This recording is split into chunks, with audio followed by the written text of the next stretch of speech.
Bismillahirrahmanirrahim. Assalamu alaikum. In this lecture series of business mathematics, now we are going to talk about annuity due. Annuity and annuities is a series of payment required to be made or received over time at regular interval. The time between successive payment of an annuity is its payment interval, and the time from the beginning of the first interval to the end of the last interval is called its term. The most common payment interval are yearly, semi-annually, quarterly and monthly. Some examples of annuities: car payment, rent, pension, fund payment and insurance premiums. Annuities may be classified into two categories. Two types. First is ordinary annuities. If the payment are made at the end of the time interval, it is called an ordinary annuities. And the second is annuity due. An annuity due has the following characteristic. The payment occurs at the beginning of the payment period. The interest rate compound at the same interval as the payment interval. Amount of an annuity is the sum of payment plus all interest earned is called the amount of the annuities or future value of the annuities. Amount of an annuity due. Deposit in saving account, rent payment and insurance premium are example of annuity due. An annuity due differs from an ordinary annuity is that the periodic payment are made at the beginning of the period with an annuity due. The term of an annuity due is from the first payment to the end of one period after the last payment.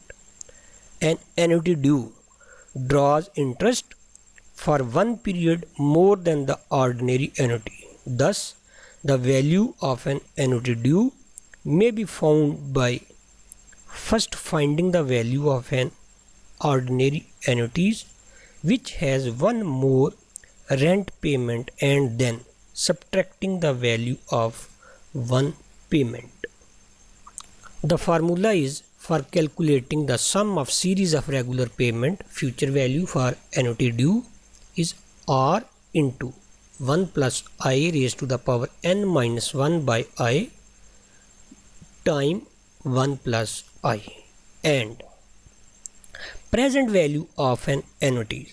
The term annuity is used to describe an account into which a person makes equal periodic payment.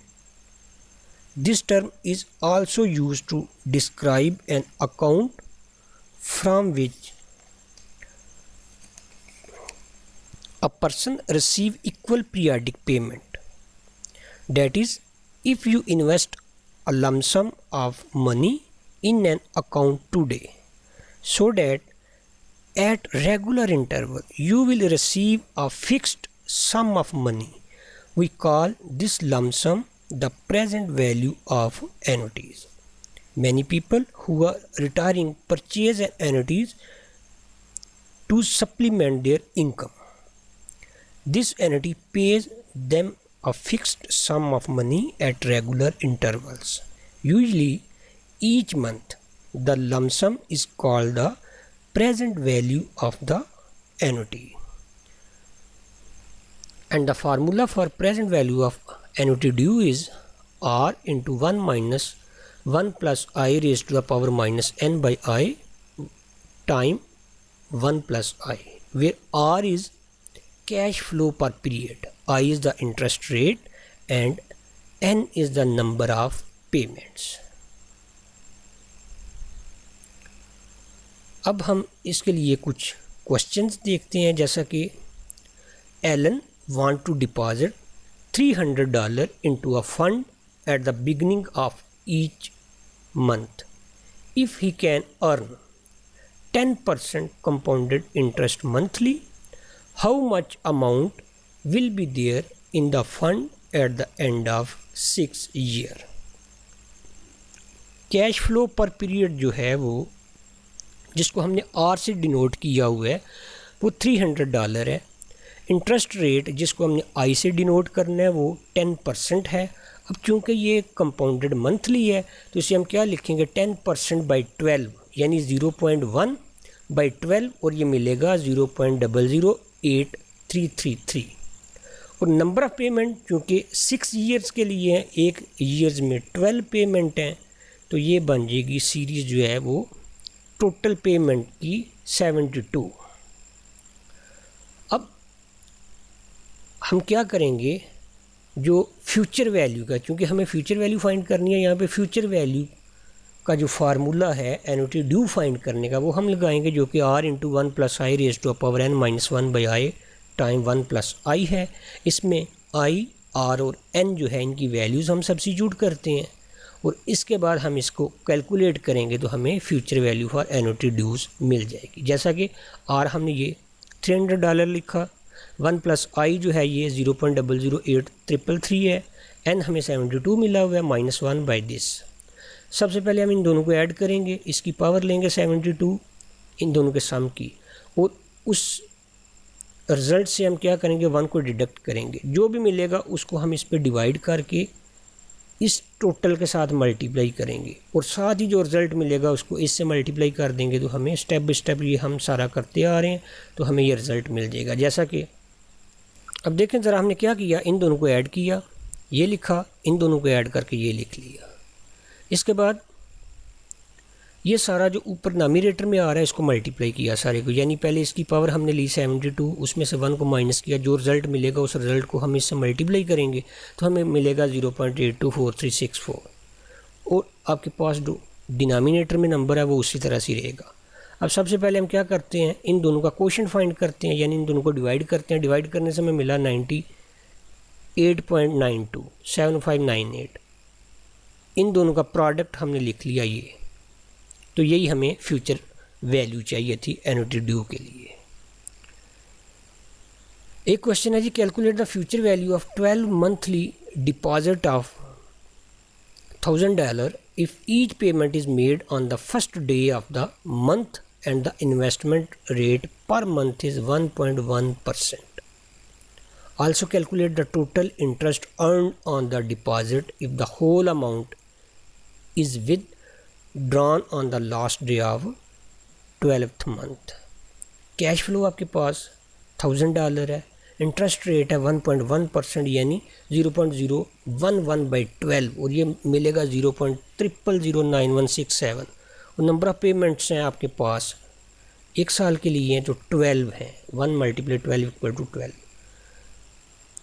Future value हमने find करनी है तो future value का formula लगा लिया annuity due के लिए, क्योंकि ये फर्स्ट जो है ईच मंथ के फर्स्ट डे को आप पेमेंट कर रहे हैं तो उसके लिए आपको पता है एनुटी ड्यू ही फाइंड करना होती है। तो एनुटी ड्यू का फार्मूला हमने लिख लिया। इसमें आर आपके पास 1000 है, आई आपके पास 0.00091167 है और एन आपके पास 12 है। बिल्कुल सेम हमने उसी तरह से किया, पहले इन दोनों का सम किया फिर इन दोनों का सम किया, ठीक है।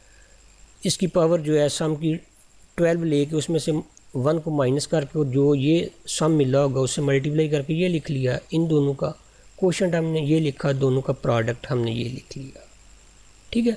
अब इंटरेस्ट जो है अर्नड उसने कितनी की है, वैसे अगर देखा जाए तो 12 जो है वो टोटल पेमेंट्स हैं और जो अमाउंट थी वो कितनी थी $1000 थी, तो वो आफ्टर 12 मंथ कितना बनना था 12000 और आपके पास जो फ्यूचर वैल्यू आ रही है वो कितनी आ रही है 12071। इन दोनों का डिफरेंस आपको जो इंटरेस्ट अर्नड हो रही है वो कितनी मिल रही है 71.7435। अब एक और क्वेश्चन है, the monthly rent on an apartment is $950 per month payable at the beginning of each month if the current interest is 12% compounded monthly. What simple payment 12 months is in advance would be equal to a year rent? तो इसमें cash flow क्या है, $950 है। Interest rate क्या है, 12% यानी 0.12/12, क्योंकि साल में 12 है तो 0.01 बनेगा, और एक ही साल के लिए है तो नंबर ऑफ़ पेमेंट जो है वो भी आपके पास 12 ही है। अब आपने क्या करना है, प्रेजेंट वैल्यू फाइंड करनी है। तो प्रेजेंट वैल्यू फाइंड करने के लिए हम प्रेजेंट वैल्यू का फार्मूला लगाएंगे एन्युटी ड्यू के लिए, वो है r × 1 - 1 + i raised to n/i और 1 + i/i। वैल्यू सब्सिट्यूट की, r जो है उसको 950 से रिप्लेस किया, इसके बाद i को 0.01 और n जो है वो आपके पास 12 के इक्वल है।